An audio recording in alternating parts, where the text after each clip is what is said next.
Bismillahirrahmanirrahim. Assalamualaikum warahmatullahi wabarakatuh. Pada pertemuan kita kali ini, pertemuan ke-6, materi kita mengenai aspek keuangan dalam perencanaan usaha.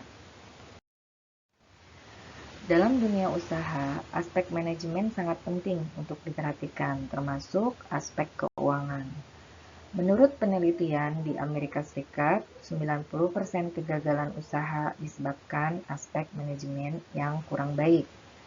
Aspek manajemen ini termasuk pengelolaan keuangan usaha. Pada umumnya, sebagian besar orang menghadapi kendala terkait aspek keuangan dalam memulai usaha. Kendala tersebut bisa meliputi yang pertama tidak mempunyai modal, uang, kemudian kesulitan menghitung jumlah modal awal untuk memulai usaha. Nah, tahapan yang perlu kita lalui bagi seorang yang ingin membuka usaha atau calon wirausaha terkait dari aspek keuangan, sebelum kita memulai usaha, yang pertama adalah membuat rencana aspek keuangan, yaitu modal. Yang kedua, memperkirakan prospek keuangan, bisa memperkirakan neraca, kemudian memperkirakan laba rugi, dan memperkirakan arus kas. Manfaat dari kita membuat rencana aspek keuangan yang pertama adalah memahami secara baik berapa sebenarnya modal yang diperlukan untuk usaha. Kemudian yang kedua, mengetahui modal minimum yang diperlukan untuk usaha, dan mengetahui secara baik apakah usaha tersebut menguntungkan secara jangka pendek maupun jangka panjang. Cara menghitung modal investasi. Nah, modal itu dikelompokkan menjadi dua. Yang pertama adalah modal investasi dan yang kedua adalah modal kerja. Cara menghitung modal investasi yaitu biaya praoperasi. Yang pertama ada izin-izin, ada badan usaha, kemudian izin bangunan maupun yang lain-lain. Nah, ini adalah jumlah biaya praoperasi. Kemudian harta tetap. Harta tetap bisa meliputi tanah, kemudian bangunan, mesin dan peralatan, perlengkapan kantor, dan perlengkapan transportasi. Nah, jumlah harta tetap, ini kita jumlahkan, biaya praoperasi dengan harta tetap, kemudian kebutuhan modal investasi, modalnya sendiri, dan modal pinjaman. Untuk menghitung kebutuhan modal kerja, yang pertama ada gaji, baik itu gaji pimpinan, staf, tenaga kerja, kemudian ada biaya bahan, termasuk bahan baku, bahan pembantu ataupun lain-lain, kemudian biaya umum, termasuk di dalamnya ada biaya pemasaran, biaya air, biaya listrik, biaya telepon, biaya alat tulis kantor. Nah, kebutuhan modal kerja itu terdiri dari poin 1, 2, dan 3. Demi terlancarnya usaha, biasanya modal kerja dibutuhkan dihitung selama 3 bulan. Jadi sudah ada spare selama perusahaan tersebut berjalan, yaitu 3 bulan ke depan. Jadi modal kerja yang tadi poin 1, 2, dan 3 ini kita kalikan 3. Nah, kebutuhan modal kerja 3 bulan, kemudian ada modal sendiri dan modal pinjaman. Menghitung kebutuhan total modal, yaitu total modal dari investasi, kemudian total modal kerja selama 3 bulan. Nah, ini adalah total modal yang dibutuhkan.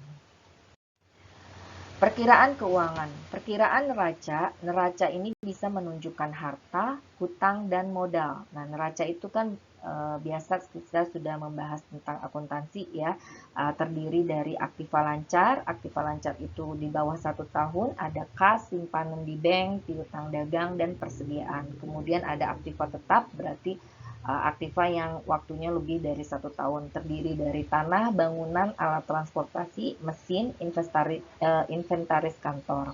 Kemudian ada pasiva, pasiva itu terdiri dari pasiva jangka pendek dan pasiva jangka panjang. Jangka pendek yang waktunya di bawah 1 tahun, jangka panjang yang waktunya lebih dari 1 tahun. Jangka pendek terdiri dari hutang dagang, hutang pajak, kredit jangka pendek, Kemudian pasiva jangka panjang itu terdiri dari kredit pemasok, kredit investasi, dan lain-lain. Kemudian ada modal sendiri.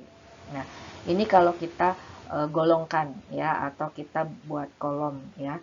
Neraca itu kan biasanya juga terdiri dari debit dan kredit. Nah, debitnya itu ada aktiva, kreditnya ada pasiva.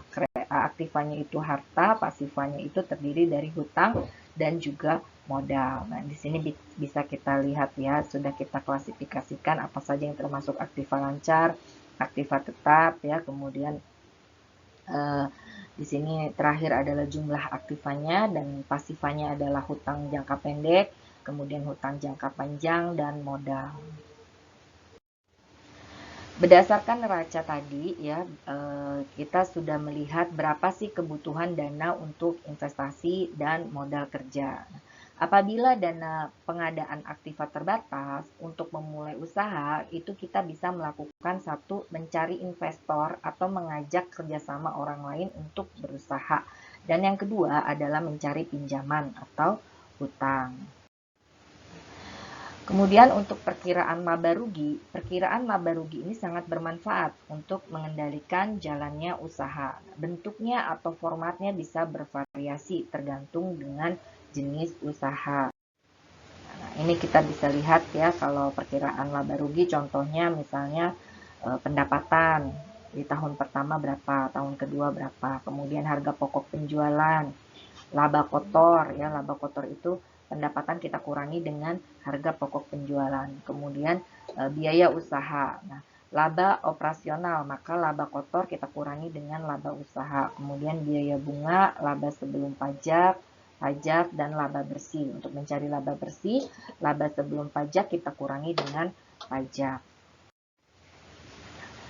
Untuk menghitung harga pokok penjualan, ya, harga pokok penjualan normal, ya, kemudian persediaan bahan baku atau penolong, maka ada persediaan awal, kemudian ada pembelian. Nah, untuk mencari produk tersedia untuk dijual, kita bisa jumlahkan persediaan awal dengan pembelian, kemudian persediaan akhir. Nah, pemakaian langsung, ya, kita bisa mencari dengan produk tersedia dijual, kita kurangi dengan persediaan akhir. Kemudian upah langsung, biaya produksi langsung, upah langsung, ya, listrik, air, penyusutan, dan lain-lain.